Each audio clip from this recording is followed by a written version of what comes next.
Good morning, everyone. Welcome to Genesis Metro Online Church. We're back this week. We're back. We have endured an entire week and a half of COVID. We've climbed out of the pit of despair. We do. Last week on Sunday, though it might have appeared we were just doing great, we definitely pushed ourselves to be on camera. I feel amazing. Weekend. I'm not even going to tell you. So this weekend, we both feel great. Feel awesome. So much better. But this week was a low week in the Bourne house. And we're going to have a little bit of fun with the audience. We're going to actually have some Starbucks gift card winners.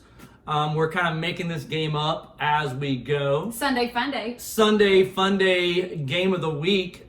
Because, you know, when you're having church at your house, let's just be honest, it's not normal. No, it's not. It's not normal. You know, it's not like we're getting up and having a breakthrough worship moment in the living room. I don't think that's happening for many. It's fun. It warms the heart. The breakthrough really comes at the sermon point. Right.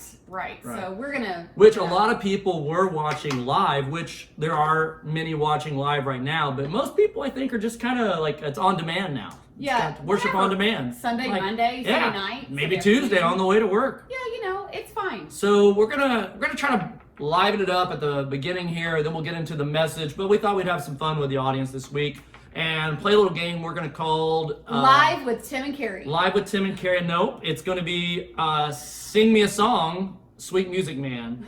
But we're going to have categories in which we are going to sing lines of songs, and the first person to type in the next line of the song is going to win a Starbucks gift card. And so if you want to post your favorite song in the category, feel free to leave those in the comments below, all right? Okay, so I'm going to give a category, and then you're going to tell us, I want to be sure I understand. We're not saying the name of the song. You're going to finish the next line of the song. However we want to do it. Okay. They to win, they have to either, let's just say, either they name the song or they put the next lyric in the these song. are fluid. Fluid rules. We're making it up as we go. We are, absolutely. Okay, right. you ready? Yep. So the first category is a love song. All right. A love song, everybody. Baby, when I think about you. They're going to answer. I think about love. No, that was mine. That was mine. Oh. Now it's your turn. Well, that's it. That's good. Let's go to the next one. Let's go to the next one. You don't want to do a love song? I mean, I would do something by Celine Dion. Do you have a love song for me?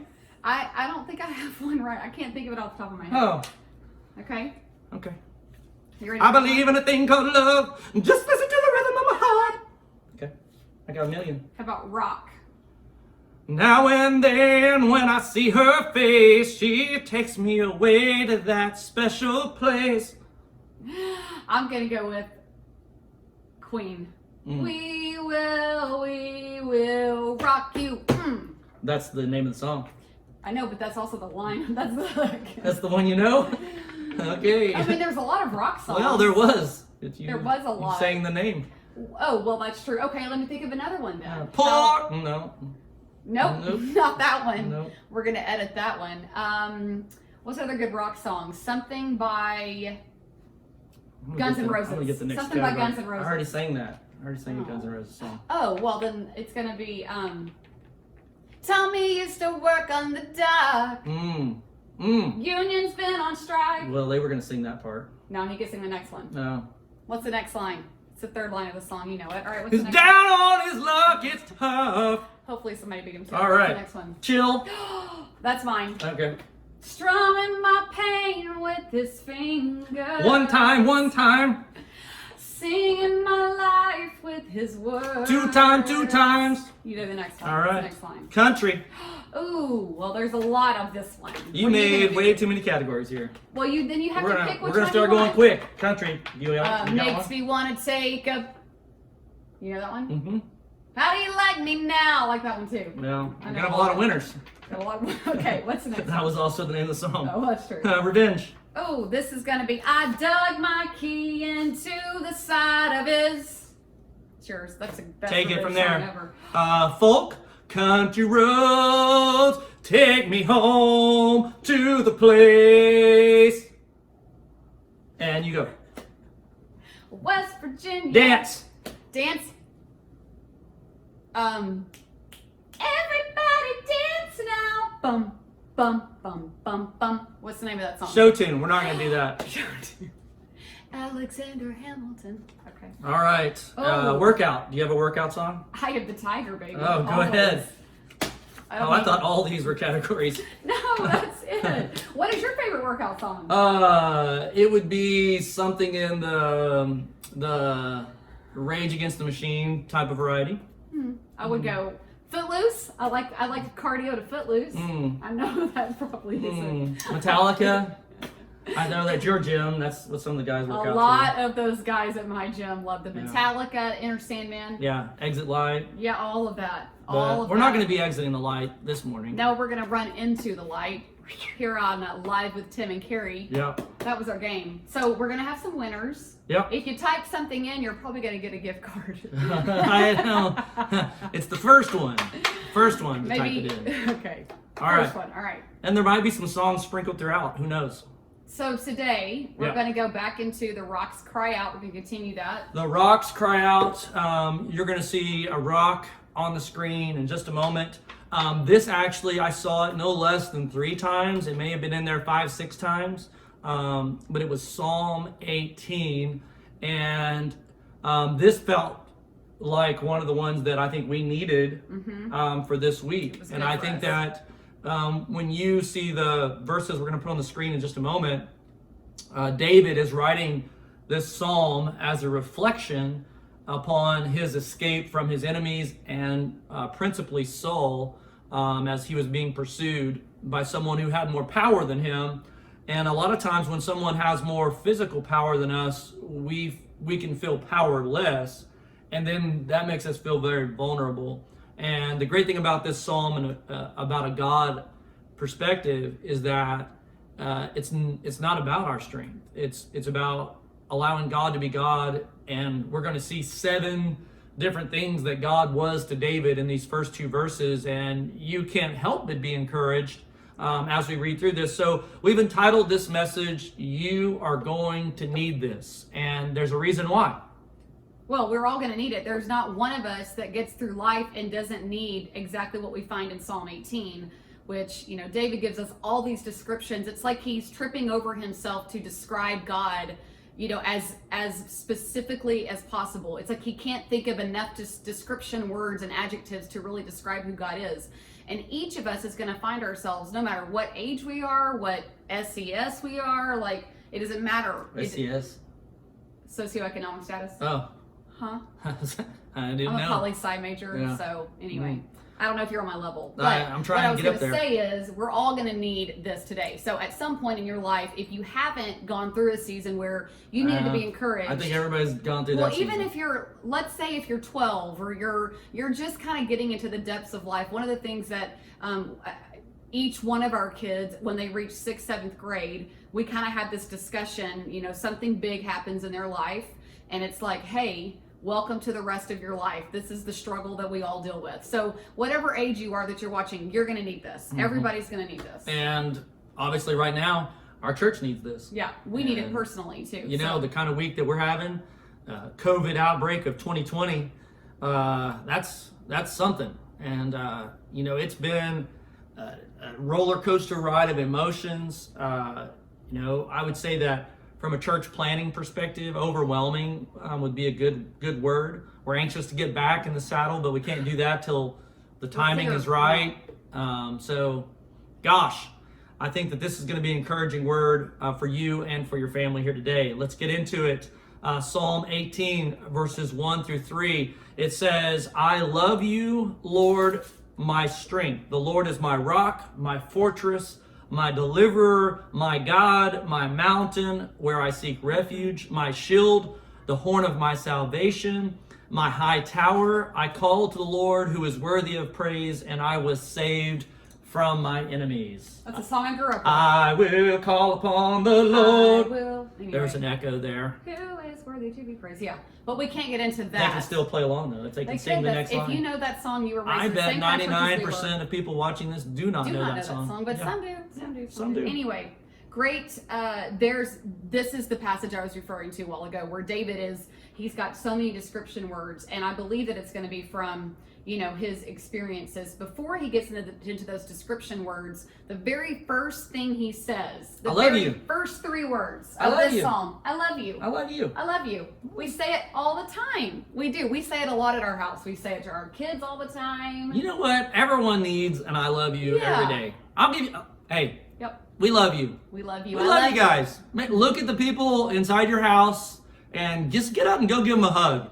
Give them a kiss. Who knows? Say I love you. If you haven't said I love you to your kids this week, say I love you. If you haven't said I love you to your spouse this week, you should. That's something we do. I mean, if we walk in a room and we're like, oh, hey, what you doing? I love you. I mean, we say it constantly. Yeah. Oh, you're going out? Okay, good. Bye. Love you. And here David is starting this psalm with something so simple, but yet profound. And a challenge I want to give you right now. When is the last time you told God that you loved him? And I don't think you can say that without like a gratitude in your heart. And I am a firm believer that people that do not live with gratitude towards God are not happy people. I think they tend to be miserable. I think they tend to be ruled by criticism of others, or image, or greed, whatever it is. But gratitude drives us to this place of love, I think. Well, there were several times this week I was pretty low. I had a hard time because I'm never really down for the count, and this week I was. And there was a couple of days that they're a blur at this point. I don't even really. So I had to put on my nurse hat. I slept. And like the cooking and the cleaning and the groceries. Actually, I didn't do most of that. We can't go anywhere, so there was no leaving to go do anything. But people brought us food. I know we mentioned this last week, but it continued this week. Thank you so much to all of you who helped. I feel like feed the Bournes. I'm coming down with another case of Corona. If that gets me a steak and a baked potato, I feel like I got Corona right now. Okay, so I want to say though, I think by Wednesday, I was at the point where I felt so low physically, just really like just how I felt health-wise. I was having a hard time with that not taking over mentally. And I had to like have this come to Jesus meeting, literally, where I sat at the kitchen table, and I which was a feat to come from the bedroom out here to the real world where everyone else was living. And it was quiet that morning. I woke up really early. I couldn't sleep well, and I was just overwhelmed mentally, just low. I think that's the best word I can describe it.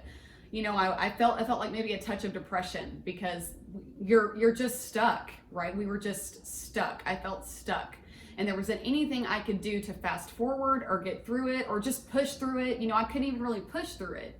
And I had a moment where I just started saying thank you for the things that I had around me. Thank you that I have a comfortable home to sit in. Thank you that I have a husband who is attentive to me. Thank you that people are dropping off food. And there was a moment where what I feel like where David's posture is in verse 1, because verse 1 is just, I love you, Lord, my strength. It's a sentence. That's it. It's one line.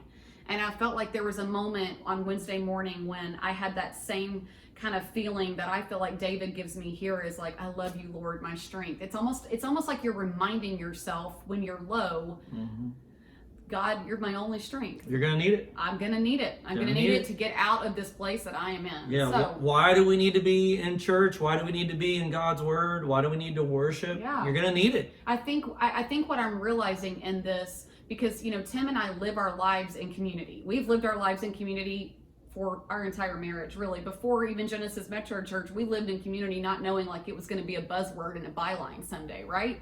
So we're just community-driven people. We are all, we're kind of all about people. And we've never lived outside of that circle of community. We've always invited that in. We've always embraced it. And it feels like in the last 3 weeks, you could say since March, but we were able to maintain some level of community until the last 2 weeks.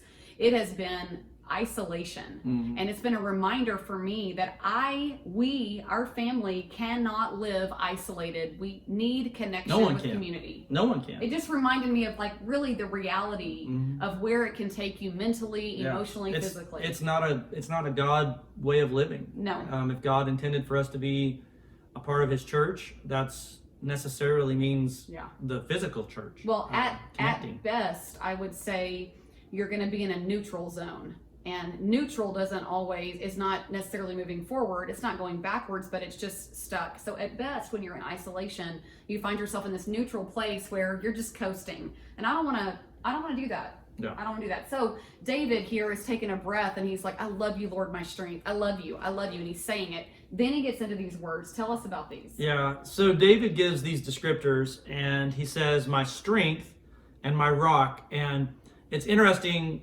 if you do a deeper dive into those words, they don't have the face value. So the word for my rock, I was thinking foundation stone, but when I researched it, it's really talking about a high place that has, we would call it a crag. It's a crack, and it's a place that you can go up for protection, but then get concealed where your enemy can't see you.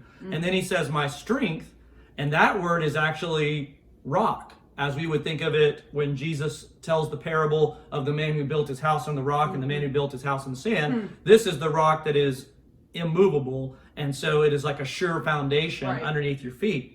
Then he says fortress, and that is the thing that's around you, the thing that's not allowing the enemy to be able to touch you. And then he says my deliverer, which would mean you're under attack, and now he's rescuing you. Right. So he says my God, and that word for my God is, he's just saying the greatness of God. It's like it's just like an awe thing. In Hebrew it's just El.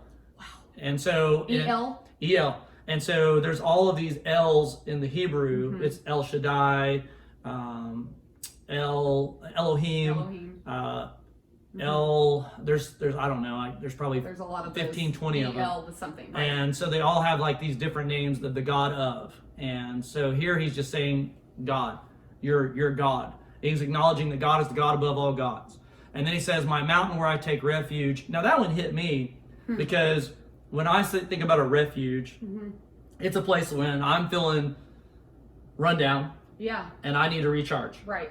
When I need to recharge, I need a refuge. Yeah. And so for me, I can tell you that my room is my refuge in my house. That's true. That's where it's like chaos out here, a bunch of loudness. I want to retreat and recharge. Yeah. What is that for you? Working out is a recharge for me. I've learned I really need that. Lately, you've been taking care of your plants. I have been working in my flower garden. I can't. That's one thing I can do. How old is Carrie? I know. She's a gardener now. I used to really be into it, and then the last few years of just life and busyness, I said, forget it, I don't care anymore. And now this year, I'm like, well, we're home. I might as well. I can water. She's also started taking on the rabbits. I am at war with the rabbits. I've decided I'm going to build a sermon series off this or something for sisterhood, but I'm at war with the rabbits outside. Nicole Brandenburg and I have been texting about this. I mean, I've got, in fact, funny story, which I'll tuck away, but the it's rabbit urine or deer urine. Deer urine is my best defense. Fox urine first, then the deer urine. It smells a lot like lavender. It's terrible. It smells like urine, but it's like it's an animal urine. And we're surrounding our house with that. I'm spraying it constantly outside. Well, COVID takes your sense of smell away. For some. For most, I think, for some, but it has for us. So now I'm like, you know what? I'm out there spraying. I'm like, I can't even smell it. Yeah. This is awesome. Yeah. Anyway, that's definitely what I do to recharge. Yeah. Work out, work in the yard. I love it. I love that. Yeah. I like to be around people too. Yeah. That's a recharge, but not for you. I like to be around small groups of people. Yes. So then he says, my shield, and I thought this was interesting because he juxtaposes the next two. He says, my shield and the horn of my salvation. The shield. I didn't know what that was. The horn. Right, and so the shield obviously means that you're under attack, whereas the horn is the part of the animal that they are pushing forward. They're driving the enemy back, and so he's saying you're my offense and you're my defense. Ooh, that's the good. shield is the defense, and then the horn of my salvation means that you're able to push back my enemy. That's good. So God is both. He's if you're asking like what is it that you need right now, you need God to be both. You need to be the shield, the one that's defending you, but you also need him to be the horn of salvation that's driving forward and being on offense, not just defense all the time. And then he wraps it up with my high tower, and another position of defense, another place where you can go and you can hide another place that you can go that you can't be touched inside of that place. And sometimes I feel like we feel like there's nowhere to run. Well, yeah, there's nowhere to hide. And I think this set of verses here, I think it's 2 and 3 in Psalm 18. Look at how specific. It's like every way in which David has ever needed God to show up.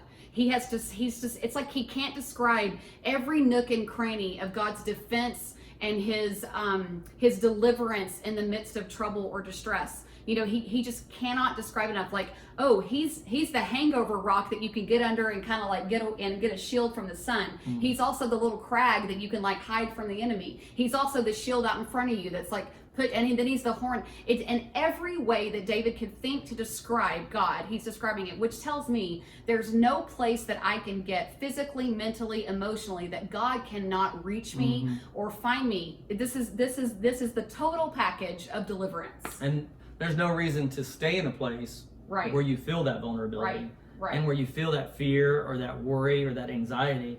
It's saying that he felt it, but then he had a solution to it. Well, and I think it's almost like the song "The Blessing," because he says, "You go before me and behind me, and you're with me." And so, like, there's no place that God can't protect and can't give you the tool that you need to go forward. I want to say one more thing, just in case anyone's listening that might misconstrue what we just described. I do want to say, as far as mental illness and things like that, and depression and anxiety, those are all real things that do tend to take over. And, you know, we sometimes need a medical doctor to help us through that, to work through that. And that obviously God is going to be in that with you, but we're not saying like, just reach out to God, he'll fix all of that. What we're saying is he is capable of, and he will be in those trenches with you. The other thing I want to say is, you know, if there's some kind of continuing issue in your life, maybe it's with relationships with other people, with a parent, with a coworker, with a boss, with an ex-spouse, with your kids, whatever,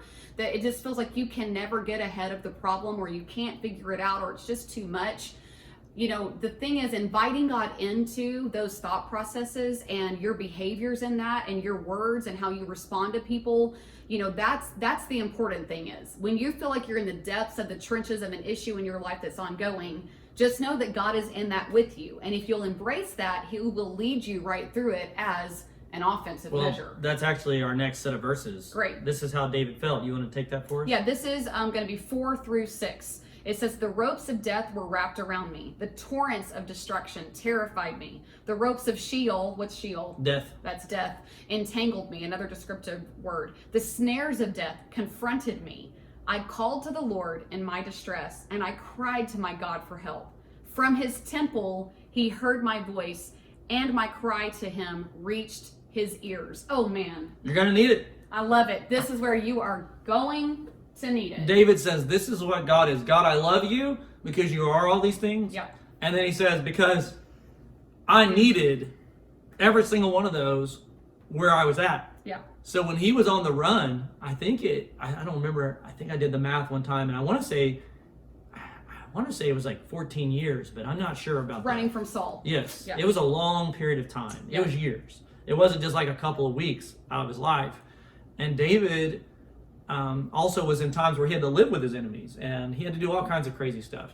But the point is that David, being this incredible hero of worship, matter of fact, there's no worship leader that David probably wouldn't be their number one, because he wrote like how many ever Psalms out of the Psalms, all these hit songs in their day. And even though he's this incredible worshiper, he still feels this weight.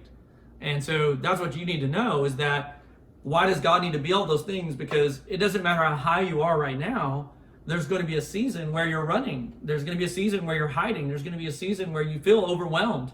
And here David is saying that in these places of destruction, death, and we're going to get to these other verses later where he's in the depths.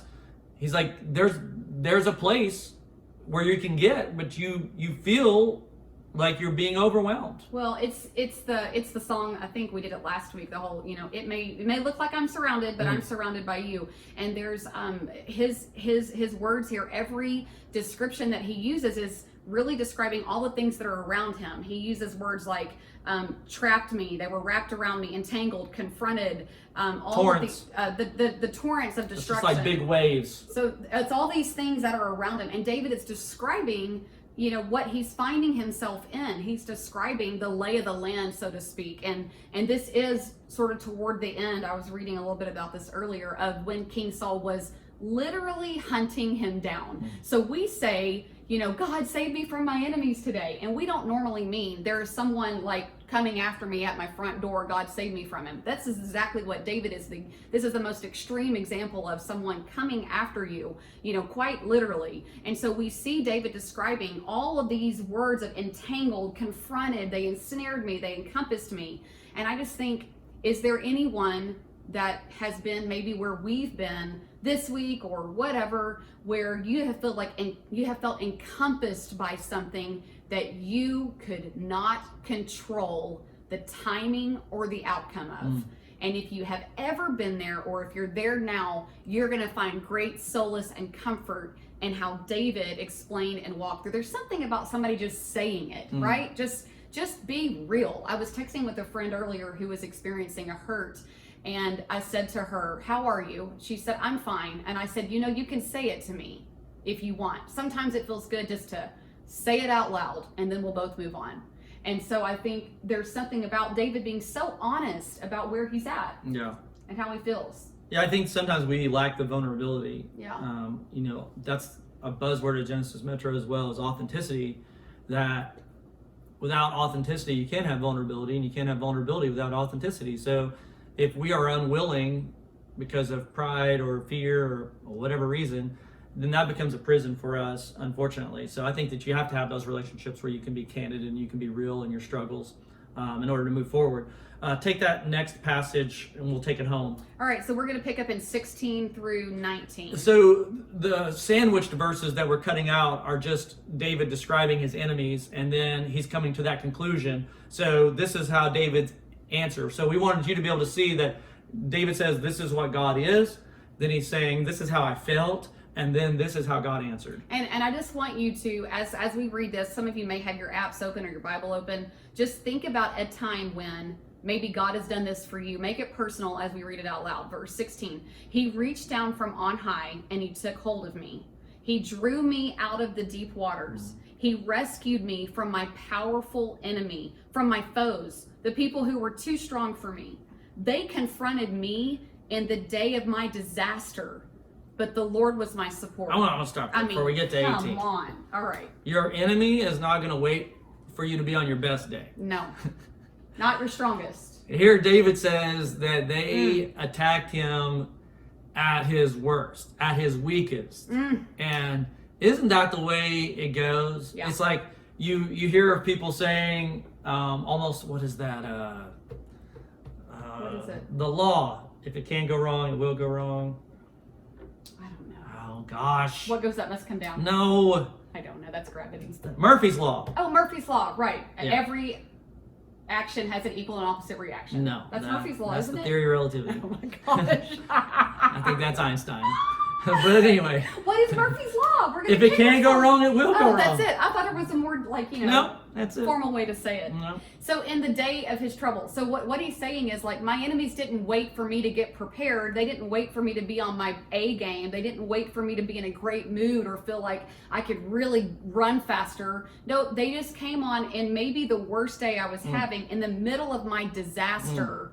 And they confronted me. I think we have a lot of things we even say though. It's like, what else can go wrong? Yeah, when it rains, it pours. Yeah, so many of these phrases. I know that you felt like that. I bet during this Corona season, there's no doubt in my mind that people have felt like that in their families and their finances, education. Yeah. You know, all of it. Our relationships, I know, have been tested during this time. And so, gosh, they confronted me in my day of disaster. Yeah. He says, but the Lord was my support, and he brought me out into a spacious place and rescued me because he delighted in me. Gosh. Last point, a conclusion you can count on.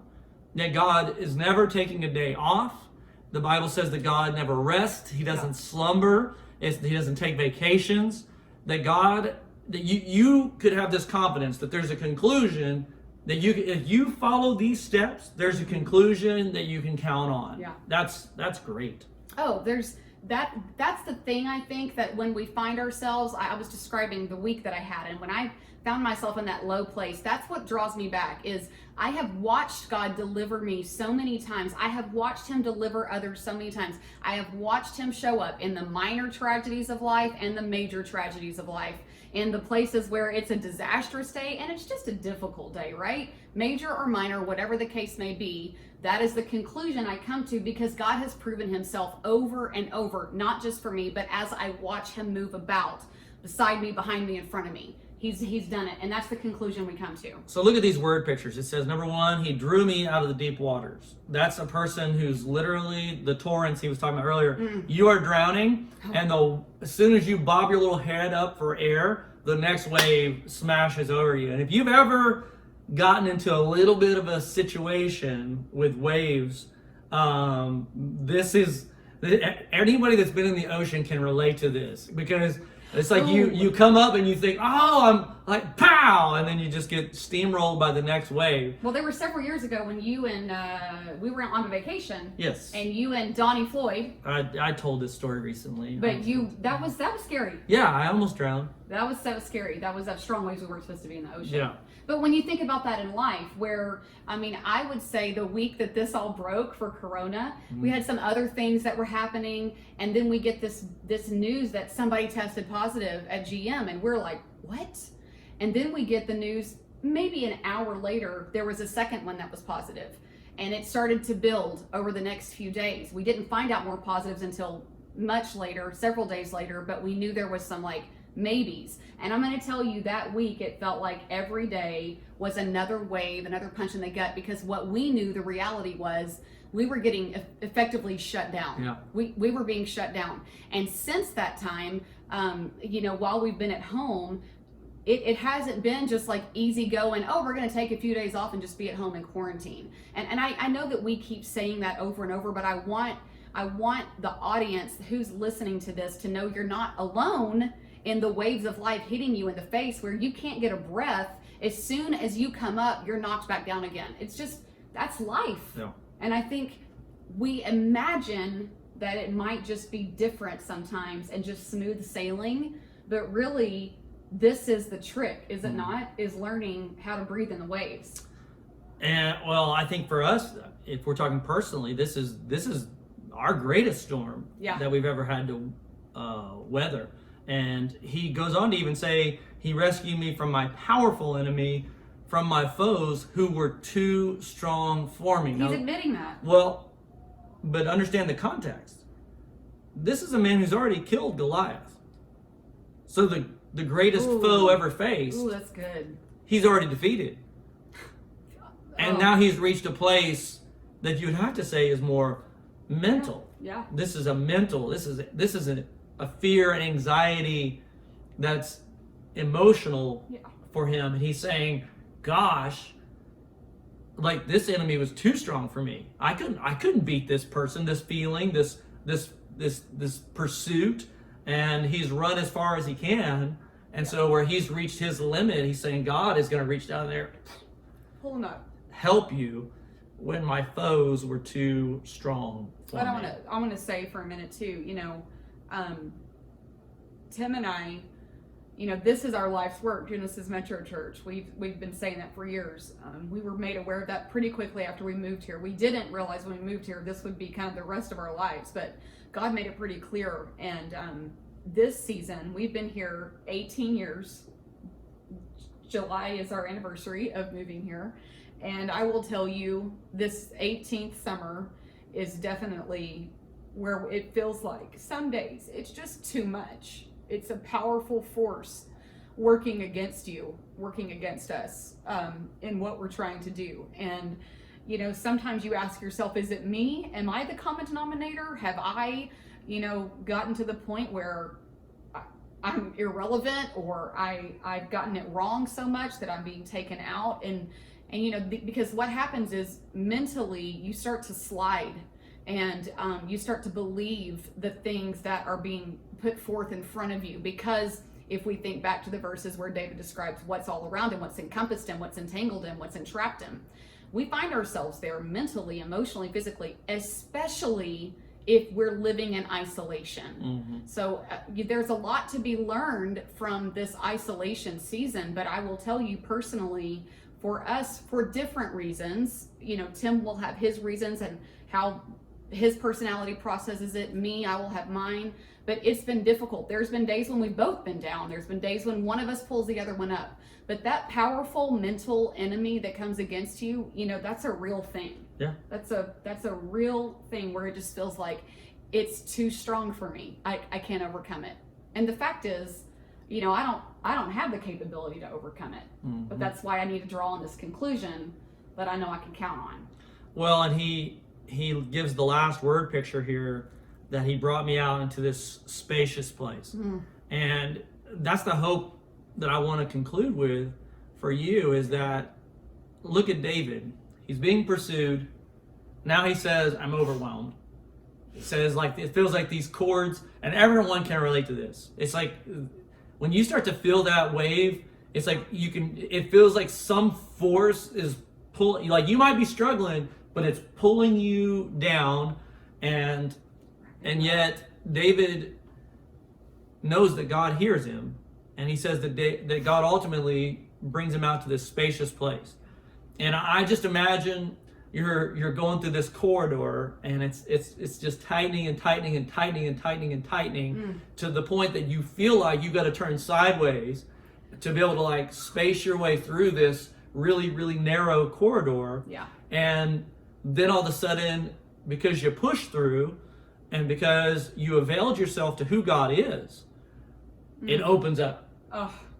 And all of that that you went through, all that anxiety or that pressure or that whatever, it's worth it on the other side of that.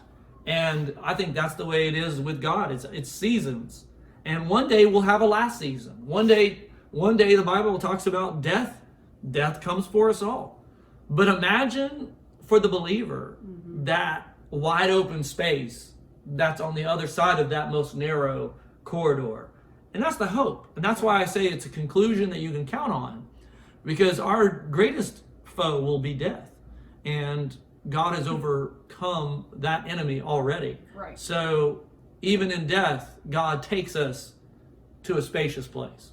Man, what else can you ask for? Bring me out to a spacious place. That's it's hope. like it's all been released, and those tensions and everything that was constricting has now been overcome, and I can breathe again. It's like he can't breathe, and now suddenly there's just ample oxygen for him to soak up. It's so good. And look at that last phrase, because he delighted in me. Well, every version that we looked up in this says the same thing, that he delighted in me. So he didn't just like me. It wasn't because you earned it. It wasn't because you're good enough. No, it wasn't because I have a great personality or you do. It was because he simply delights in me, to be around me for who I am. He's a good dad. That's good. That's good. Yeah. So I just want you to know that God delights in you. And when we allow him to be our offense and our defense, and we allow him to be all the things that David said in verses 1-3, then you can have hope. You can have hope. And we all need that. We all need that for this next season. I can't wait for the Genesis Metro comeback. Oh, it's coming. Oh, gosh. Hopefully just a couple more weeks. More weeks. People have asked us, when do you think you're going to come back? I'm going to tell you, we don't know.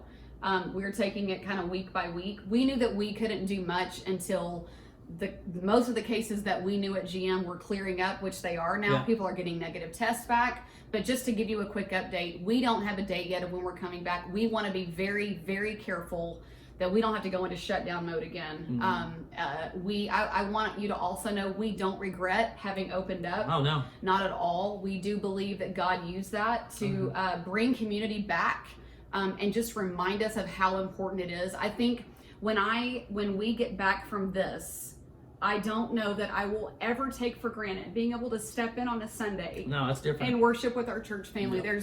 There's something about being together in corporate worship. There's like this accountability, but this love and this comfort. and being surrounded by people who love you and are like-minded. There's just something about that. Man, I need that every week. And so I will never find myself taking that for granted again. And I can't wait, I don't know, 10 years, 20 years from now, I'm going to be that old guy. I promise you this. I'll be like wrestling around with my grandkids, and they'll be like, I don't want to get up and go to church. I was like, I remember when they took church away from us, son. Don't you ever speak Don't you, I'll slap him down on the ground. Oh, you are definitely going to be that grandpa. Say, that's for Corona. Oh, don't you forget it. I'm reckoning 2020. Yeah.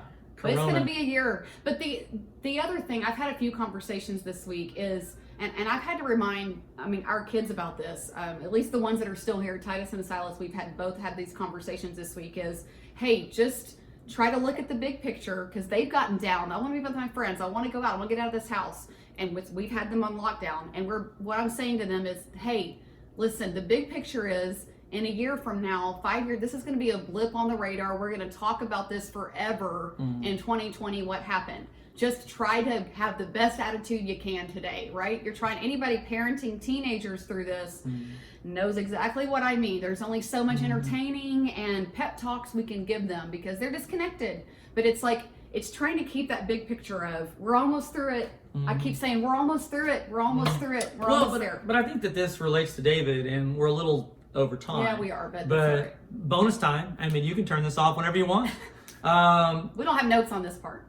We're ready. Well, I think of it like there is a survival time. I hear people say, and this is generally true, but sometimes I think it's trite. I don't want to just survive. I want to thrive. Yeah.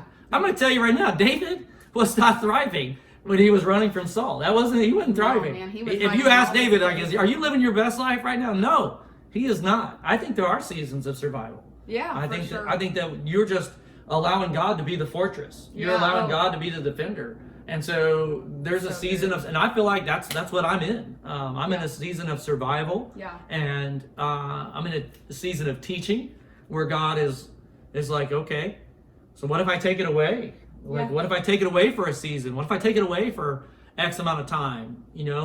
Have you built something strong enough? Have you dove deep enough? Have you done enough? I don't know. There's all kinds of theoretical analysis that I'm doing during these times, and I think that all great offenses, or when you're being attacked, they expose weaknesses, and it allows you to know that those are there that maybe you didn't know were there, and allows you to fortify, allows you to come back and have a game plan so that that's not an exposure in the future. So I don't know. There's a lot of things to learn. A lot during this season. You're gonna need it. You're gonna need it. I'm gonna need it. You're gonna need it. If you didn't need it today, you'll need it next week. Oh, that is true. So we are praying that everyone stays healthy, that we don't have any so far, thank you, Lord, we haven't had any really serious cases at GM. It's just been like the flu or a sinus infection, but it's just, it lasts forever. But we're praying that everyone stays healthy, and we're building strength from here on out, so to speak, as we look at the upcoming weeks. Also, Psalm 18, we'd love to know if that was your rock. We'll put a couple of the pictures on the screen. We probably already did earlier. And we want to thank you guys for joining us. And I hope that you guys will watch the announcements below. We'll have an opportunity to connect for those of you that are guests with us today, and an opportunity for you to continue giving to Genesis Metro. It matters more right now than it ever has that we all kind of do our part when it comes to the financial giving of Genesis Metro Church. Yeah. And hey, just in case you didn't hear the beginning or you forgot already, we love you. I love you. I love you. Have a great Sunday. Bye, everybody. Thank you for joining us. If you are a guest, at the bottom of your screen is our text to connect number. We'd love to know that you've been watching and follow up with you. The next number that will appear is our text to give. At Genesis Metro, we believe in generosity, and we always want to give back to God out of what He's blessed us with. Please stay tuned for the rest of the announcements that are going to be scrolling after this. We hope that you have a great week.